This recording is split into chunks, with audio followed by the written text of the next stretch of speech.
Once upon a time, in a kingdom wrapped in deep winter, a gentle queen sat by her window, sewing by the light of the pale gray sky.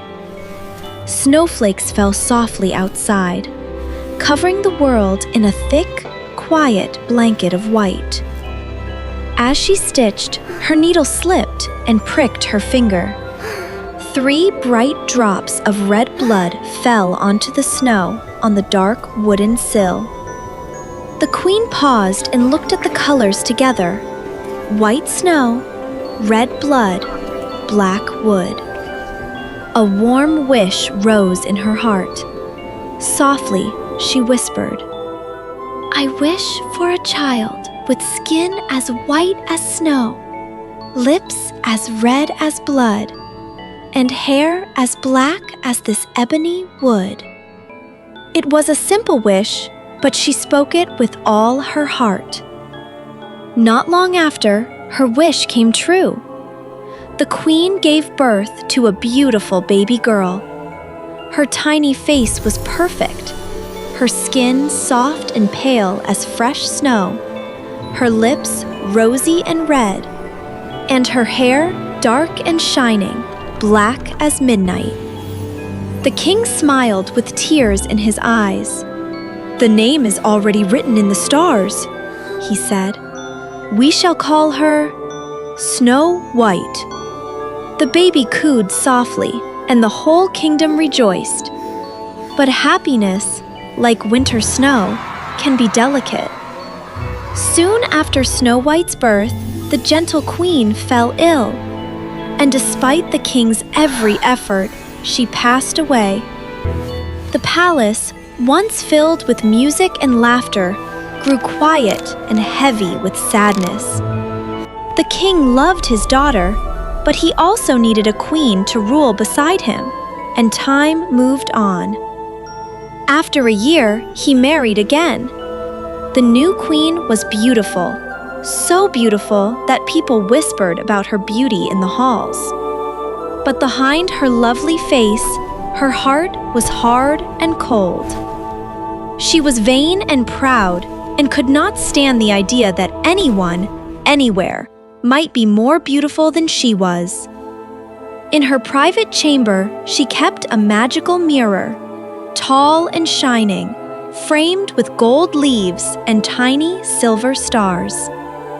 Every morning, she stood in front of it and asked, "Mirror, mirror on the wall, who is the fairest one of all?" And the mirror always replied, "You, my queen, are the fairest of them all." Those words were like sweet honey to her. They made her smile, made her believe that her beauty was the most important thing in the world. Meanwhile, Snow White grew. She wandered the palace gardens, talking to birds and feeding the deer. Servants smiled when she passed. She thanked everyone kindly, from the cook in the kitchen to the stable boy in the yard. Her eyes sparkled with kindness, and her laughter was like the soft ringing of a silver bell. By the time she was only 7 years old, Snow White's beauty and goodness had already begun to shine brighter than the queen's cold loveliness. One morning, the queen stood before her mirror, as always. "Mirror, mirror on the wall, who is the fairest one of all?" But this time, the mirror's voice changed. "You are fair, O queen, it's true, but Snow White is fairer than you." The words struck her like a storm. Her fingers tightened on the edge of the mirror. Her face twisted. Envy, sharp and dark, took root in her heart. "Snow White," she hissed. "That child." From that day on, she watched Snow White with cold eyes. When Snow White laughed, the queen's heart burned. When people smiled at Snow White, the queen's jealousy grew stronger. Days turned into weeks, and her envy grew like a shadow that would not fade. At last, she could bear it no longer. She called for the royal huntsman, a strong man who had served the king for many years. His boots echoed on the stone floor as he entered. "You summoned me, Your Majesty?" he asked. The queen's voice was calm, but her eyes were sharp as knives. "Take Snow White into the forest," she ordered. "Go deep, where the trees are thick and no path returns. There you will end her life. Bring me her heart as proof." The huntsman's eyes widened. "Your Majesty, do not question me," she snapped, "or you will join her." He bowed, heart heavy with dread. That afternoon, he went to Snow White, who was playing in the garden, weaving a little crown of daisies and tiny blue flowers. "Snow White," he said gently, "the queen has given us a task. We must go into the forest to gather rare herbs and wildflowers for her." Snow White smiled and stood. "I love the forest. The birds will be happy to see us." She took his hand trustingly, and together they walked into the deep woods. The farther they went, the darker and quieter it became. The trees grew tall and close together, their branches like arms blocking out the sky. The wind whispered through the leaves, and shadows moved where no one walked. At last, they reached a place where the path disappeared, and the forest floor was thick with moss and fallen leaves. The huntsman stopped. Snow White turned to him with innocent eyes. "Is this where the rare flowers grow?" she asked softly. The huntsman could not answer at first. His hands trembled. He remembered the queen's command, and he remembered Snow White's gentle smile. Tears burned in his eyes. "Dear child," he said at last, his voice breaking, "forgive me. I cannot do what the queen has ordered. She wants your life, but I will not take it." Snow White stared at him, her heart tightening with fear. "She wants to kill me?" she whispered. "Yes," he said. "You must run. Run far into the forest. Don't look back. Never return to the castle. If you do, she will find you." For a moment, Snow White's eyes filled with tears. She thought of her father, of the gardens, of the only home she had ever known. Then she took a deep breath and nodded bravely. "Thank you," she said. "I will run. I will live." "Go now," he urged. "Quickly!" Snow White turned and fled. Her shoes kicked up leaves and her skirt brushed against ferns and low branches. Every sound seemed louder than before. The hoot of an owl, the creak of a tree, the rustle of tiny animals. At last, exhausted and shaking, she slowed to a walk and whispered, "Oh, where am I? What will I do?" The forest seemed endless. Tall trees towered over her like giants. Dark shapes moved in the distance. Though when she looked closely, they were only tree trunks and shadows. Still, not everything in the forest was frightening. A curious little bird hopped along a branch nearby and chirped gently at her. A rabbit peeked out from behind a rock, staring with wide brown eyes. It was as if the forest itself was listening to her sadness. Snow White wiped her tears. "I will not give up," she told herself softly. "I must keep walking." She walked and walked until the sky turned golden, then pink, then purple.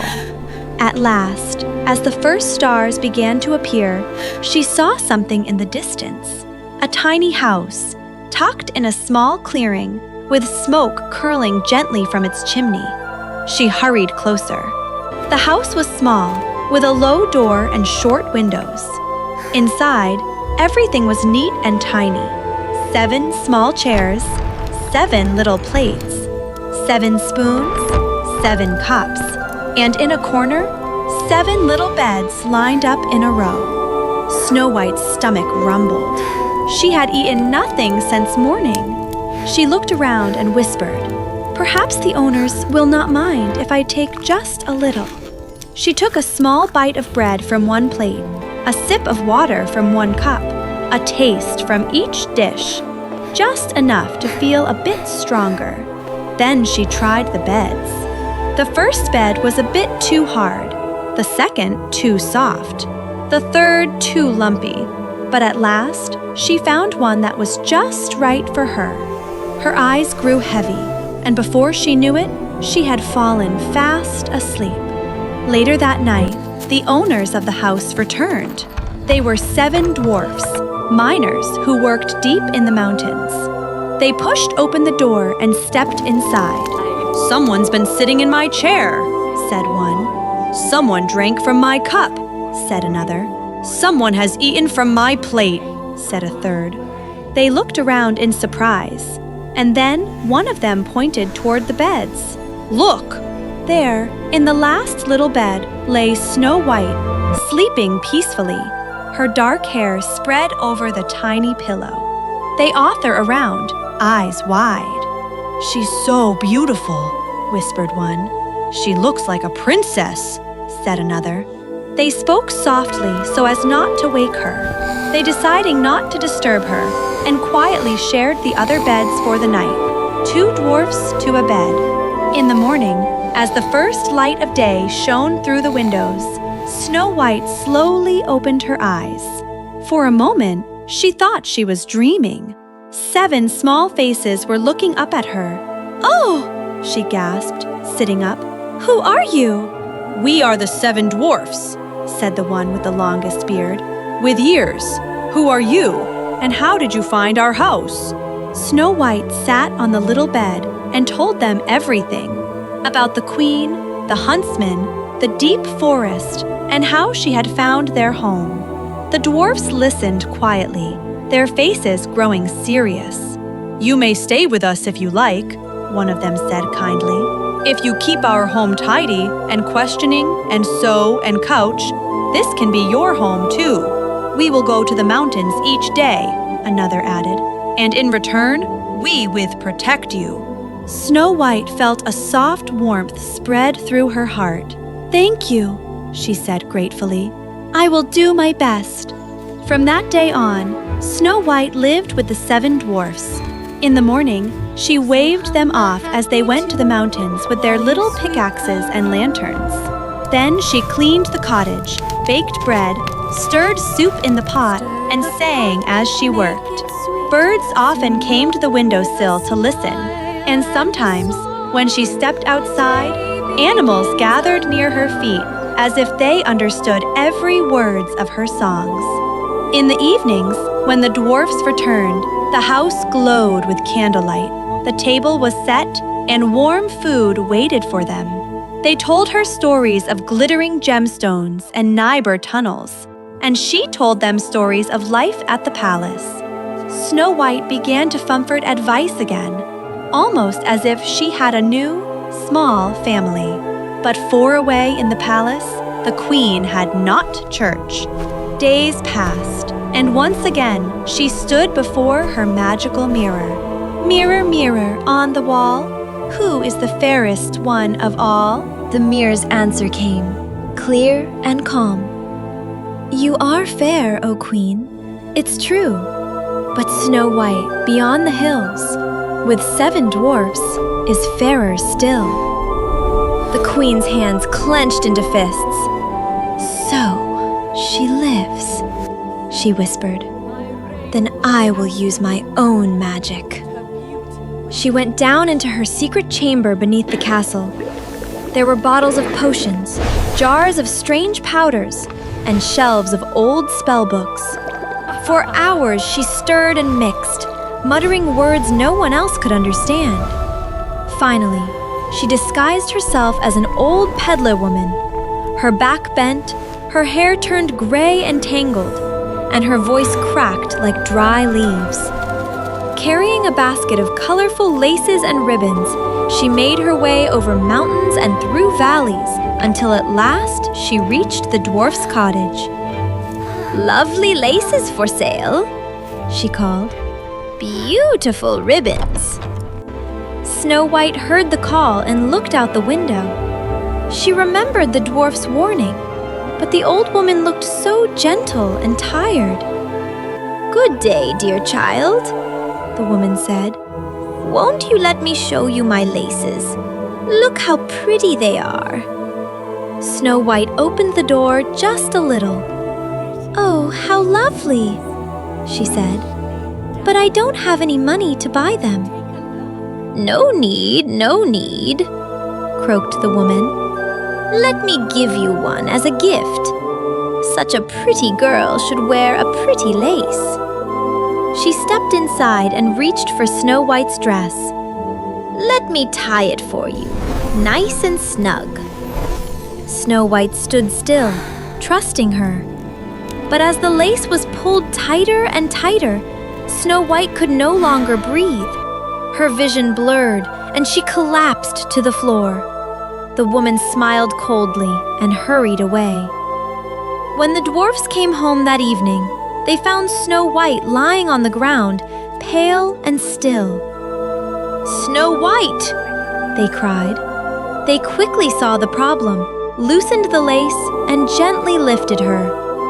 Slowly, her breath returned. Her eyes fluttered open. "What happened?" she whispered. "That was your stepmother," the dwarf said firmly. "She used magic to trick you. Please, Snow White, promise us you will never open the door to strangers again." Snow White nodded, frightened and ashamed. "I promise," she said. "I will listen from now on." But back at the palace, the queen wasted no time. Once again, she stood before the mirror. "Mirror, mirror on the wall, who is the fairest one of all?" The mirror replied, "You are fair, O queen, it's true. But Snow White, with dwarfs so small, is still the fairest of them all." The queen's fury burned hotter than ever. "This time," she said, "I will not fail." She disguised herself again, this time crafting a deadly comb soaked in poison. With another disguise and another journey, she reached the little house once more. "Pretty combs for your lovely hair," she sang sweetly outside the window. Snow White peered out. She did not open the door. "I must not let anyone in," she said. "The dwarfs have forbidden it."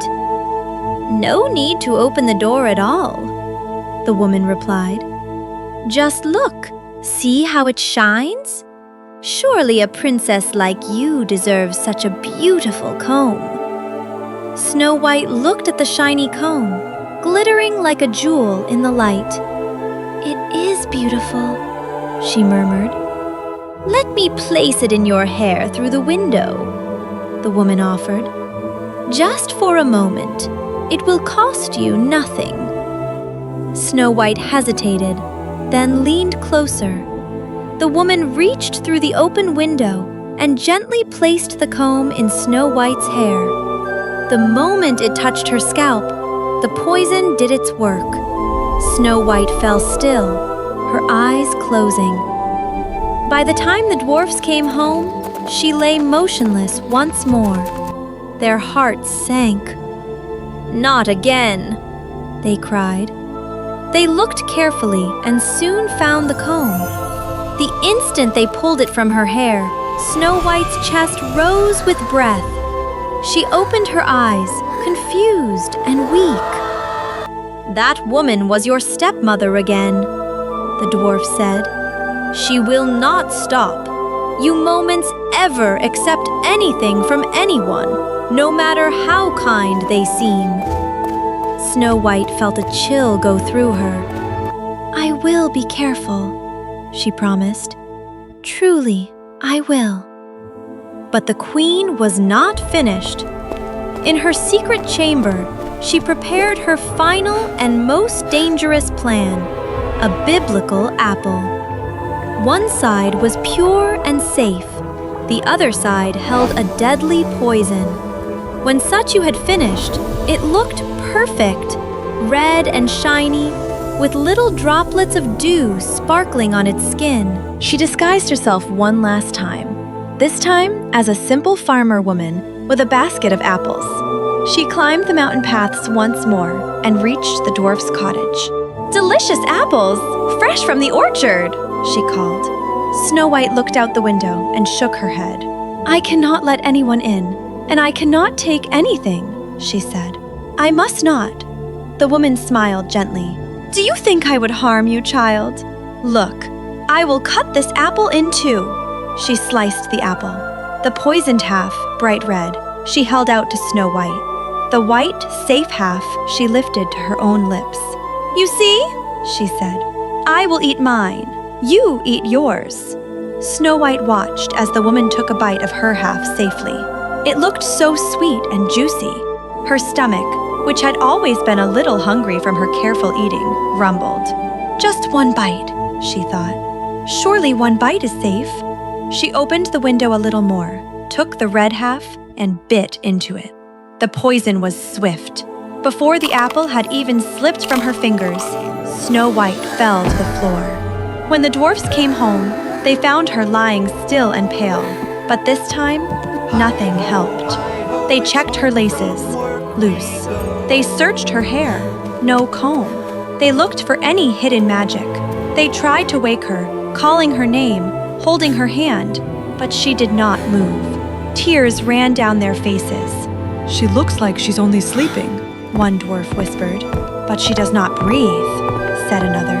"We cannot bear to put her in the cold ground."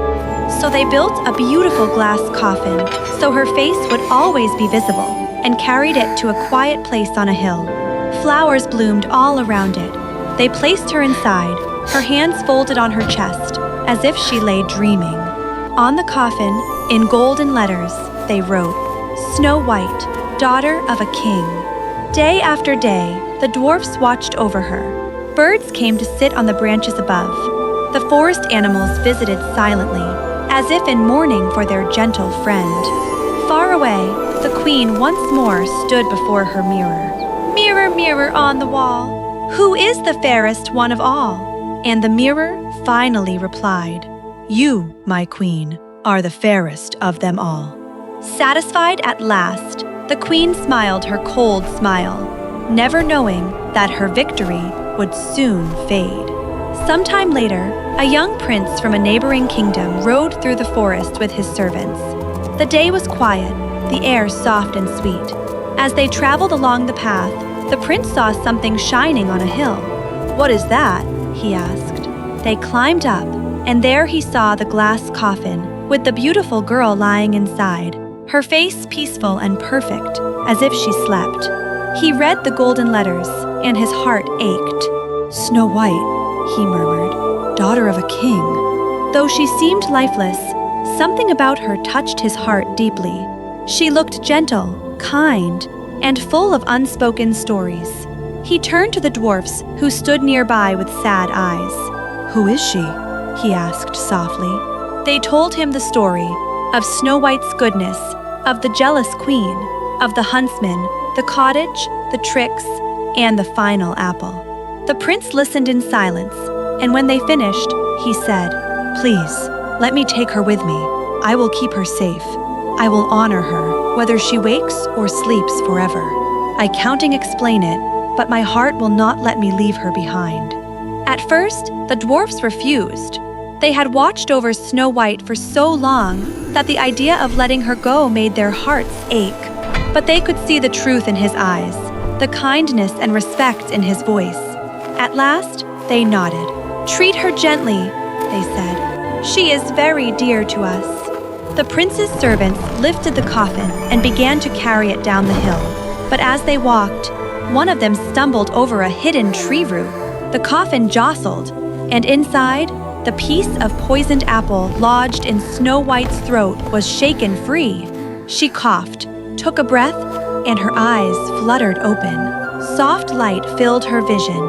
She saw trees above, birds flying, and a face leaning over her, kind, surprised, and 5 of hope. Where am I?" she whispered. "You are safe," the prince said gently. "You are with friends. I am the one who asked to take you to my castle. Will you come with me?"